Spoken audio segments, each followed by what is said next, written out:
Welcome back to Zlatan's Fight Picks. Today we'll do the fight predictions for UFC 300 Pereira versus Hill. This is the second time I'm filming this.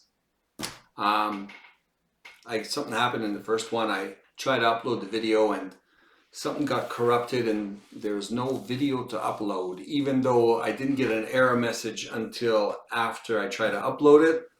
So here we are. I'm doing this a second time and everything seems to be hooked up and ready. Let's start. One more time. As usual, we will go from the first fight to the main event. So let's start, since I've already done it. First fight of the night, Deiveson Figueiredo versus Cody Garbrandt. Deiveson Figueiredo, 5'5", 68-inch reach, 22 wins, 3 losses, 1 draw, 36 years old. Cody Garbrandt, 5'8", 65.5-inch reach, 14 wins, 5 losses, 32 years old. Deiveson Figueiredo, he's at pretty much at his peak. He's only going to be getting worse every fight. He is moving up a weight class to a bigger weight class. He's a little short for the weight class, but he's really stout and very stocky, very powerful. So he's a kind of a tweener. He's like too big, too stocky for the 125 pounds, and he's a little short for the 135 pounds. But he is fighting, before I get off of him, I guess, off that subject, he is very powerful. He's great on the ground, good chokes, very, very hard to submit, very versatile, good movement from the outside. He's fighting against, he was a former champ at 125. He's fighting a former champ at 135 who has got excellent striking, very fast, good in and out movement, crashes the pocket really well, but his chin is gone. So he is very talented, and if he gets hit, he can be put out quite easily. And every fight that I bet on Cody, I'm always having a hard time because I know if he gets clipped, he could just be out of there, even though he's very talented. Deiveson Figueiredo is very durable still, so this is a fairly easy pick. Deiveson Figueiredo is going to knock out Cody Garbrandt. This is how the fight should play out. Deiveson Figueiredo is not going to try and knock him out. He could very well take it to the 3-round decision. They're going to be skirting on the outside. Cody Garbrandt's going to land some shots, but if Deiveson actually pushed it, he could probably KO him. So nevertheless, I don't think he's going to be taking him to the ground. Cody Garbrandt's a pretty good wrestler, good takedown defense. But he could, because remember, Figueiredo also took down Rob Font, and he also outstruck Rob Font, who's a much better striker, much more durable than Garbrandt. So Figueiredo's going to be the pick. Shouldn't be too hard. Looking for a reason to fade Cody against any decent striker who's durable. Moving on, Bobby Green versus Jim Miller. Bobby Green, 5'10", 71-inch reach, 31 wins, 15 losses, 1 draw, 37 years old. Jim Miller, 5'8", 71-inch reach, 37 wins, 17 losses, 40 years old. Both of them are old. Bobby Green could be showing signs of little, age, a little slower, a little less durable. Got the bad KO last time. Jim Miller, he's pretty consistent. He's going to show signs of age, but at 40 years old, he looks just as good as he's always looked. He's durable, he's good on the ground, he's good striking, he's consistent everywhere, very much a veteran, very smart in there, knows how to win fights and everything else. Bobby Green, very talented, it's going to be the better striker, great takedown defense, it's going to be hard to submit. The problem with Bobby Green is, Bobby Green always thinks he's winning the fight, and Bobby Green doesn't throw enough, and Bobby Green's too much showboating and not enough action sometimes. And a lot of times he'll stay in the pocket and he'll deflect punches off his shoulders and off his hands. And it's hard to tell when action's happening, if they're actually landing or being deflected. But he's always reacting to them and saying that they didn't hit him or didn't hurt him, which makes it worse because when the judges see it, then it's like, oh, something actually landed. And a lot of times he loses close decisions because of how he reacts and how he handles fights when he's in the pocket and he's ducking and jiving and knocking the punches away and hitting him off his shoulder.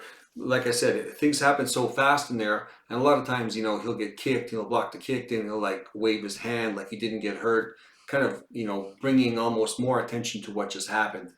and loses close decisions like that. I don't like that. But you know what? I mean, he's got to be the pick here. He's going to be the better striker. He's going to be better on the outside. He's more talented. You know, his ceiling was always higher than Jim Miller's. But Jim Miller is like a journeyman, a very blue-collar type of guy, gets things done. So you got to be careful with the decision. Mid-level confidence, got to go for green. He should win this. Moving on, Jessica Andrade versus Marina Rodriguez. Jessica Andrade, 5'1", 62-inch reach, 25 wins, 12 losses, 32 years old. Marina Rodriguez, 5'6", 65-inch reach, 17 wins, 3 losses, 2 draws, 36 years old. Jessica Andrade, more experienced. She's 32 years old, but she's probably more in age as far as her wear and tear.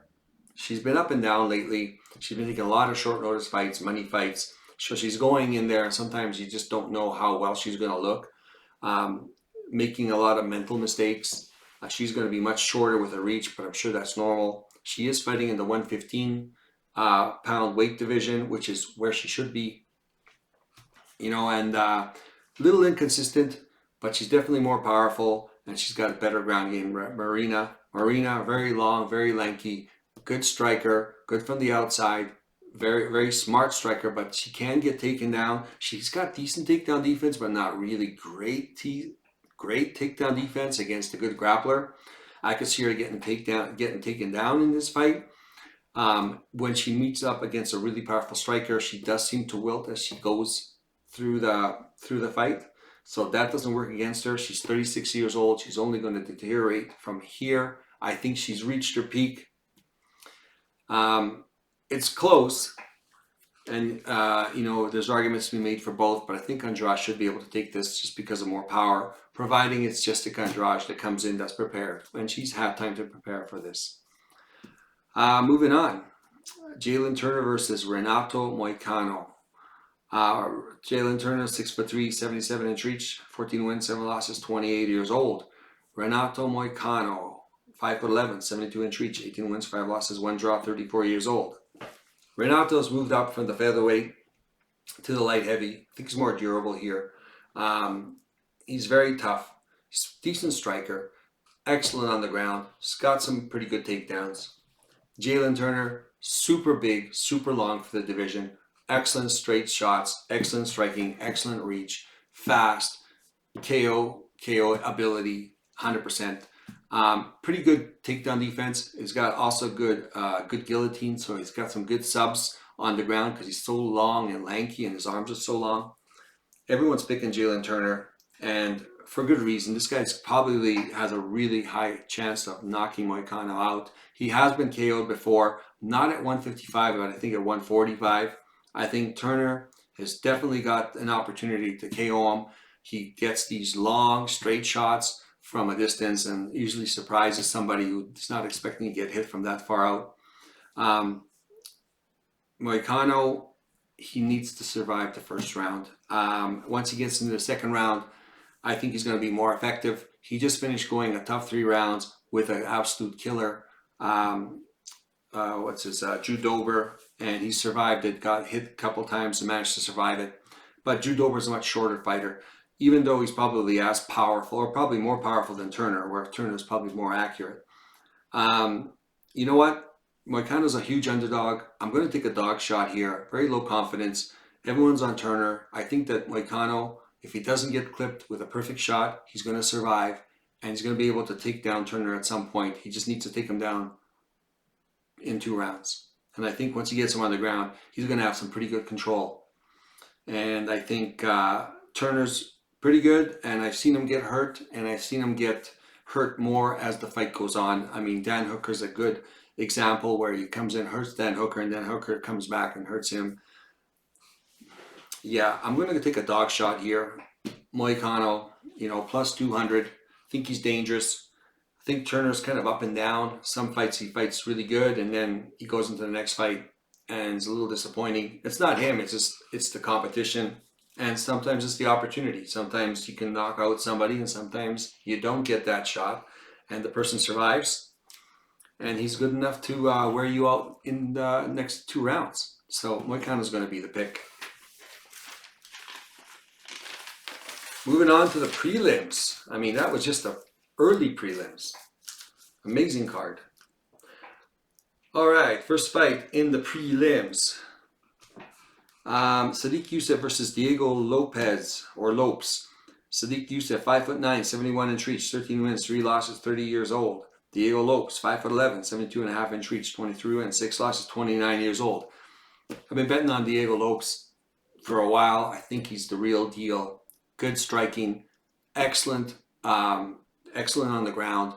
Okay takedowns, not fantastic, but if you take this guy down, this guy's super dangerous, super talented on the ground, very tricky, very slick, and he's very durable, and he's willing to exchange and kicks and punches. So he's a very exciting fighter. This guy's got a high ceiling, but I think his ceiling is roughly where he's at right now. I mean, Sadik Yusuff is about where he's going to be having problems with some guys. Sadik Yusuff, you know, he's very durable, he's very tough. You know, people have said he's chinny, but I've seen him also take a lot of shots. Yes, he can get chinned. Yes, he can get hurt, but he's pretty good on the ground, good takedown defense, and he's a good boxer. And I think the last fight against Edson Barboza, I had a bet on him and he lost. It looked kind of odd. I heard that he was hurt. I know Edson Barboza fought just the best 5-round fight I've seen him fight, in the fact that he didn't get tired. Normally he's, you know, coming out guns blazing in the first 2-3 rounds and then, you know, tapering off. But he held on really well against Yusuff. It was a close fight, but Yusuff did get beat. But I heard rumors that there was possibly an injury going into that. I think Sadik is, well, I shouldn't say he's the highest level of opponent. He has fought the guy who might be the champ soon, Diego Lopes. But, you know, he also, besides submission, was getting dominated on that fight. So I think Sadik is going to be right about where he's at. Sadik is the underdog. I'm going to go with a dog shot again. I think Lopes might lose a decision here. Apart from a submission, I think on the feet, Sadik is dangerous enough to outpoint this guy. Yeah, moving on to Holly Holm to Kayla Harrison. Holly Holm, 5'8", 69 inch reach, 15 wins, 6 losses, 42 years old. Kayla Harrison, 5'8", 68 inch reach, 16 wins, 1 loss, 33 years old. I mean, Kayla Harrison's at her peak. She is getting better. I saw her fight in the PFL. She seems like she's really made some big improvements in her striking. Before it was she was a judo gold medalist now, so her ground game is really good. She's got pretty good takedowns, good top control. The level of competition is questionable. She's 33. She's at her peak physically. Holly Holm, 42 years old. I mean, she's past her prime. She's definitely really good, but now she's not as good as she used to be. And so she's going to beat lower level girls, but the upper echelon girls are going to be able to beat her. She doesn't have the physicality anymore, but she's used to being the bigger girl. In this case, she won't be the bigger girl. So, I mean, I'm leaning towards Kayla Harris, but it is her first fight in the UFC. She's fighting somebody who's highly ranked, who's got a lot of experience, who's a decent striker. Holly Holm has been relying a lot on the clinch and control. I would say stay away from there. Kayla Harris is going to be too strong and too versed in that position. But on the feet, you got Holly Holm. She's got to stay on the feet. If she keep it at range, she could outpoint Kayla. Kayla needs a takedown. But it's hard to tell after what happened with Walter Wacker last week. And I knew Walter Wacker was going to take the other guy down. And guess what? He couldn't hold him down. And he didn't do very much. And the other guy kept getting up and scoring points. So because of that experience, I'm going to go with Holly Holm. I'm going to take the dog shot. Huge underdog, plus 325. She's got the experience. She's fought the higher level girls. I mean, if she can keep it on the ground or get back up and land enough shots against Kayla, who's okay striking, she could win this. It's a long shot. It's my least favorite, not least favorite, but least confident pick. But I am going to go for the dog shot on this one. Maybe not follow me, but at minus 450, I wouldn't bet on Kayla anyway. Moving on. Calvin Kattar versus Aljamain Sterling. Calvin Kattar, 5'11", 72 inch reach, 23 wins, 7 losses, 36 years old. Aljamain Sterling, 5'7", 71 inch reach, 23 wins, 4 losses, 34 years old. Calvin Kattar, I mean, he hasn't shown signs of slowing down, but he's at that age where this is it. He might be showing signs of slowing down. He had a really bad leg injury. He waited a while. He hasn't fought, I don't know, was it almost 2 years or a year and a half for sure? Year and a half. So he's the natural 145er. Aljamain Sterling used to be the champ at 135. Now he's moved up. He's kind of a tweener. He's really big for 135. He's kind of small for 145. You know, he's got an excellent ground game, decent striking. And he's 34 years old, so he's still at his peak. I don't think he's really bad. I think Kattar's a much better boxer. I think Aljamain's a decent striker, not the quality of Kattar, especially with the boxing. Aljamain needs to take this to the ground in order to win. If he can and he backpack Kattar, he's going to win this fight. I don't think he can do that. I think he's going to be too small. He's going to be skirting from the outside, trying to land shots. I think Kattar's going to outpoint him. If that's the case, if he tries to come in, I think Kattar can land.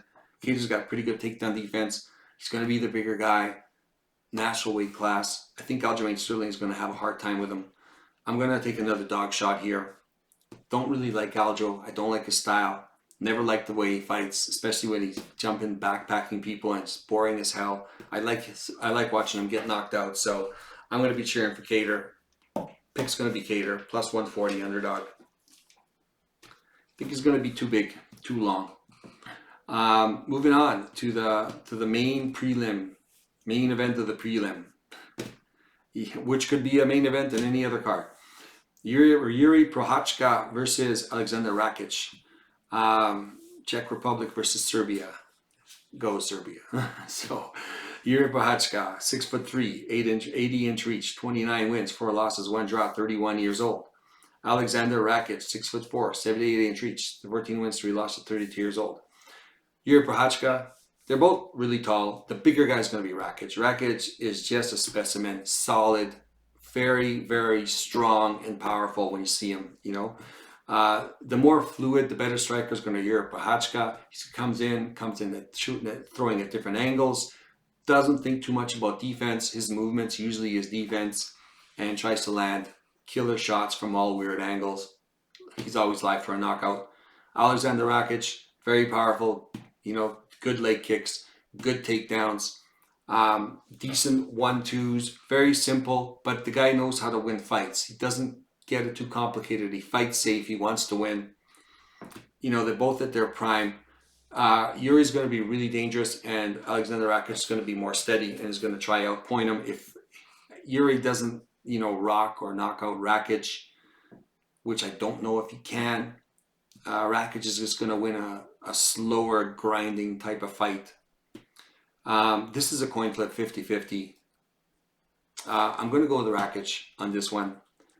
He hasn't fought in a while because he had a really bad leg injury, but I know he's very powerful, very strong in the clinch. Yuri can be dangerous on the ground, but Rakic knows how to stay safe. I think there'll be some takedowns in this one too. So Rakic is going to be the pick. He could make it look easy. I mean, Yuri is, I think, knockout or bust in this one. Yeah, moving on to the main event, or main card. Yeah, we're going a little fast just because I've already done this one time. So, moving on to the main card. Bo Nickel, Cody Brundage. Bo Nickel, 6'1", 76-inch reach, 5 wins, 0 losses, 28 years old. Cody Brundage, 6 feet tall, 72-inch reach, 10 wins, 5 losses, 29 years old. What is Bo Nickel doing on the main card? You know, I mean, just the way this kind of like, they're ramming him down our throat. I mean, and if he's that good, you know, he's minus 2,500. Give him better competition. I mean, this is just, it's just stupid to watch. You know, it's just stupid to even talk about. If this guy's that good, just give him better competition. But they seem to really be babying this guy along. I mean, they've been throwing some people into the fire. This guy, I mean, come on. It's almost, I mean, I'm cheering against him just because of how he's being presented to us. It's like, you know, stomach turning. So anyways, minus 2,500, plus 1,000 for Brundage. I mean, come on. Bo Nickel, excellent wrestler, good striker. This is a first round fight. Somebody's going to win in the first round. Bo Nickel is the most confident pick I have. I mean, obviously he should win it. But realistically, I'd never bet it. Because minus 2,500, I would still bet on Cody, even though he's got, it's going to be a lucky shot. I mean, he could even get a DQ win, right? You never know. which like last time I actually bet against Cody and he got the DQ win. It was totally busted my parlay. And in the same position, you know, the other guy was the most confident pick I had. Now I have Bo Nicholas, most confident pick. I would bet it, but he is my most confident pick. He should win this fight. But if I have a small parlay of any type where I could throw Cody Brundage and get the multiplying effect, I would rather do that. Wouldn't touch Bo Nickel as far as the bet. Moving on, Charles Oliveira versus Arman Tsarukyan. Charles Oliveira, 5'10", 74-inch reach, 34 wins, 9 losses, 34 years old. Arman Tsarukyan, 5'7", 72.5-inch reach, 21 wins, 3 losses, 27 years old. This is going to be a great fight. Arman Tsarukyan, he's got the momentum moving up. Charles Oliveira's kind of floundering up on the top, but he's floundering with the top level competition. He's 34 years old. He's at this peak. I don't think he's slowing down. I don't think he's getting better. Tsarukyan has been getting better. I see in the UFC. He's an excellent wrestler. And his striking's definitely improved huge. Everyone's picking Tsarukyan. He's going to be more explosive. He's going to come after the takedowns. Here's the thing. Charles Oliveira is going to get taken down. Charles Oliveira is always dangerous. Tsarukyan has been able to stay safe, but Charles Oliveira has been able to submit lots of different kinds of guys.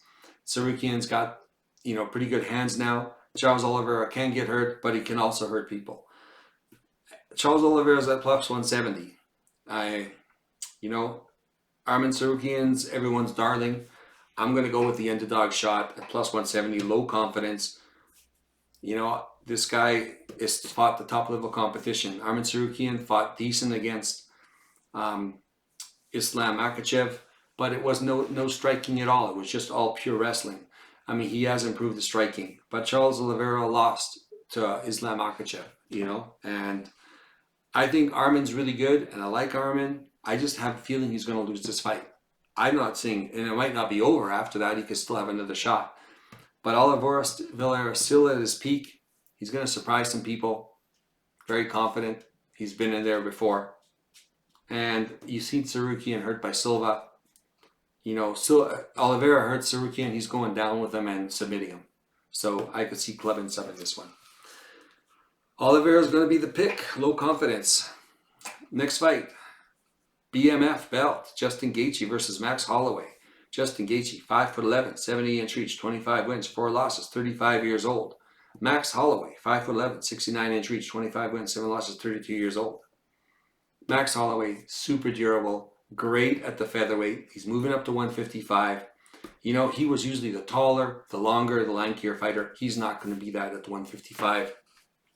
This is a totally different ball game. He throws a lot of volume. You got Gaethje on the other side, who lands a lot of leg kicks. He's the bigger guy. He's going to be landing more solid leg kicks than he's ever felt before. He's the more powerful guy. He's going to be trying to land volume, but it's hard to land volume when the punches that are coming back are landing really hard.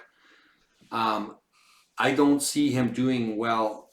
Well, I see him doing well, but I think in this fight, he's not going to do as well because of the size difference. He's not used to fighting these big guys. He's usually fighting smaller guys. But he's very durable. You know, I can't see Justin necessarily knocking him out, but I can see him hitting him and having more impactful shots and winning a decision. Holloway is going to be probably more, you know, durable as far and probably better cardio. But when you're getting hit with big shots, your cardio seems to disappear quite fast. It's going to be a 5-round fight. It's going to be close because Gaethje, I think, is going to start to fade in the 4th and 5th round. But having said that, he's going to be the more powerful guy in there. I'm going to go with Gaethje on this one. He is the favorite. Moving on to the co-main event. Zhang Weili versus Zhang Nan. Yang Zhang Weili, 5'4", 63-inch reach, 22 wins, 3 losses, 0 draws, 34 years old. Yang Zhang, 5'11", 63-inch reach, 17 wins, 3 losses, 34 years old. You know, both from China. It's going to have, you know, like China versus China in this one. They've been talking about this matchup for a while. Yan is very strong, very powerful, really good striker. Probably a better striker than Weili. But Weili is a much better mixed martial artist, well-rounded, good kicks, good takedowns, good control on the ground, good grappler. I mean, she is the heavy favorite. She should win this. Yan's only got a puncher's chance of knocking her down. Zhang Weili has been KO'd before with a head kick. I mean, it could always happen, but I think Weili's too smart, too fast, and she's going to be able to take her to the ground. She's not going to stand with her for very long. She doesn't need to. So, you know, high-level confidence pick. Weili's going to take this one. Apart from some lightning hitting and Weili getting KO'd, I can't see Yan winning this fight. She's going to lose by decision or by submission. One of the two, probably by decision. Moving on. Alex Pereira versus Jamal Hill. Alex Pereira, 6'4", 79-inch reach, 9 wins, 2 losses, 36 years old. Jamal Hill, 6'4", 79-inch reach, 12 wins, 1 loss, 32 years old. I've been betting against both these guys at the wrong time. Jamal Hill, it's very dangerous. You know, he's very brave. He's not scared of anything. He's going to go in there and he's going to throw and he's going to implement his game plan. He doesn't care what you're throwing back at him. So he does get hit. He's got decent takedown, decent defense. He's good takedown defense, and he's pretty good on the ground to get back up. So I don't think it's going to play out on the ground at all anyway. He's going to go in there. He's going to start throwing straight punches, and he's going to try land. Somebody's going to get KO'd in this. That's for sure. Alex Pereira, you know, I bet against him a couple times ever since he got KO'd by Izzy. And I thought that 6 years old, getting KO'd that badly, you know, his chin's going to be suspect. But to his credit, he's been weathering storms, even though he's been getting hurt, but kind of typical Pereira, kind of getting rocked a little bit and coming back with his harder shots and KOing people like Yuri last time. I bet against him, and I realized, you know what, I'm getting tired of betting against this guy because I'm questioning his 36-year-old chin. So if I take that out of the equation, Pereira should be able to weather the storm and land back on Hill. Now, Hill's very powerful, yes, and Hill, he can take a shot just like Pereira. So it's going to come to that. Somebody's going to eat a shot, and someone's going to land a shot, and someone's going to go down. I'm going to go with Pereira because he seems to be pulling this out of the bag all the time. And I think this Hill has gotten hit by a powerful striker. He was getting hurt by Textera. He was getting tagged and hurt by Santos. I think Pereira's going to land a lot harder. I think he's going to have really nasty leg kicks that are going to start to take his mind off a few things and probably worry about that and get caught with a big shot. I'm going to go with Pereira on this one. Just gut feeling. Jamal Hill is a pretty popular guy to pick at an underdog price with a lot of people. And like I said, last time I thought Yuri can land on him, and Yuri was winning the fight until he wasn't. And I think this is what's going to happen here. Jamal Hill might be winning the fight, but Pereira's going to keep landing that leg kick, change, you know, the aesthetics of the fight, and eventually catch him with a left hook or a right hook, or yeah. Hopefully, well, Jamal Hill can catch him too. You know, I mean, this is one of those fights. Someone's going to get KO'd. I'm going to pick in Pereira. Let's go to the board. Yeah, I kind of rushed through this. Sorry, guys. I guess because I've already done it. So it's okay. Let's do this. All right. Once again, not financial advice. Bet only what you can afford to lose. This is my most to least confident pick. You know, these three guys are all pretty confident. They can all be in one. You know, this is a general order. They're not, you know, these guys could be, you know, these three guys could all be here. These three guys could all be here.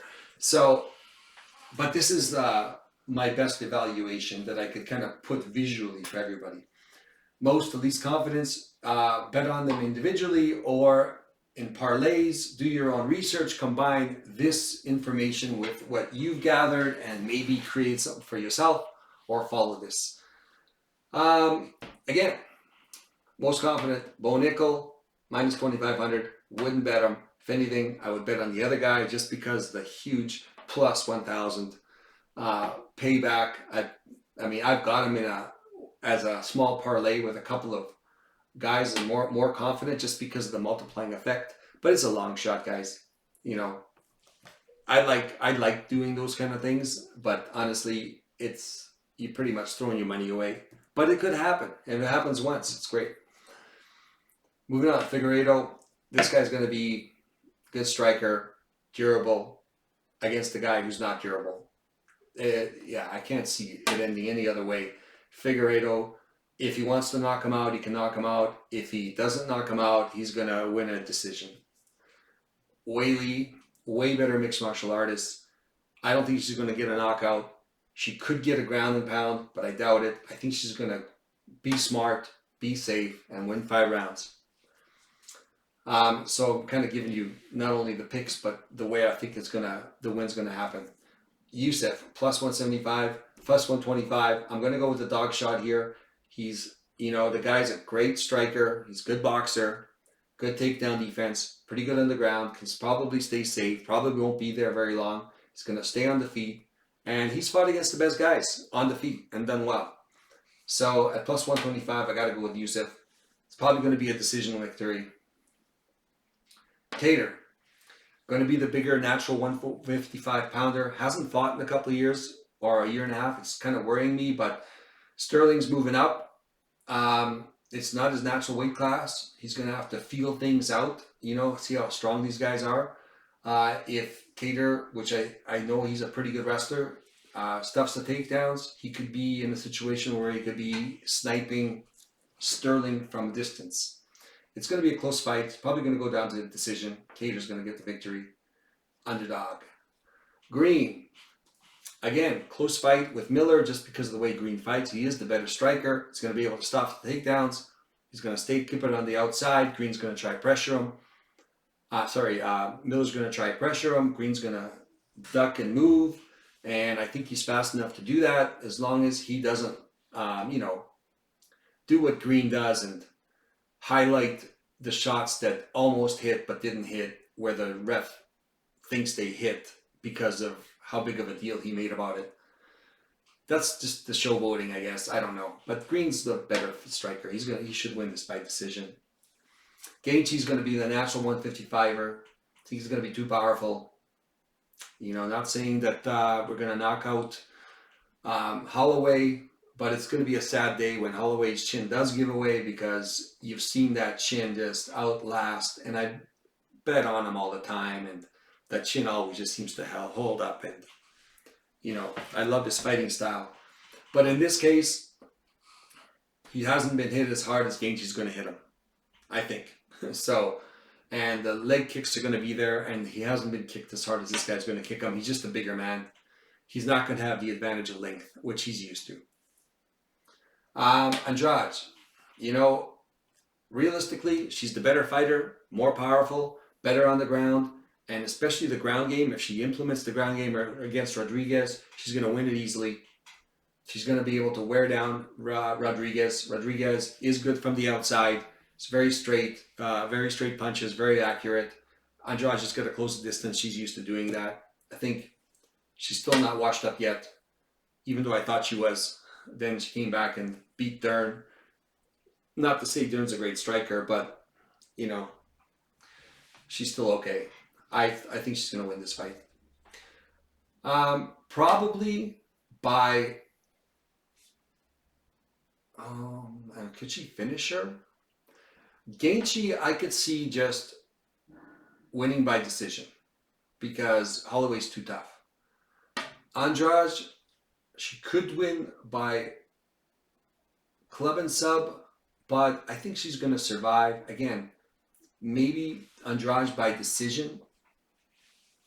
She could win by ground and pound. Probably not. You know what? I could see her finishing, by TKO for Andrade. Probably ground and pound.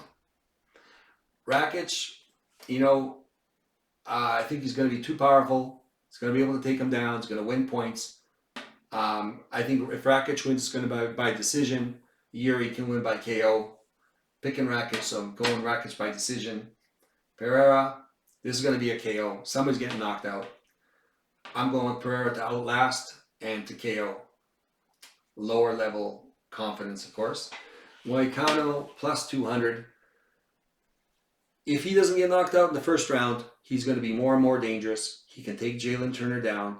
Jalen Turner has been submitted. I don't know if Jalen Turner is going to be able to survive Moicano. Moicano is going to win either by decision or submission. I think how do I see this playing out? You know, can Jalen survive? Dober survived. You know, yeah, Moicano by submission. Yeah. Oliveira. I see him club and sub, you know, hurting Arman and then jumping on him and submitting him. Holly Holm, this is going to be a decision. She's got to stay away from the other girl and outpoint her. And if she can do that for 3 rounds, she can squeeze out a split decision victory. That'd be beautiful at plus 325. So yeah, those are the picks and the predictions of how I think they're going to finish. We'll see if that happens. I'm going to write this down actually, and then compare it afterwards, how close I was.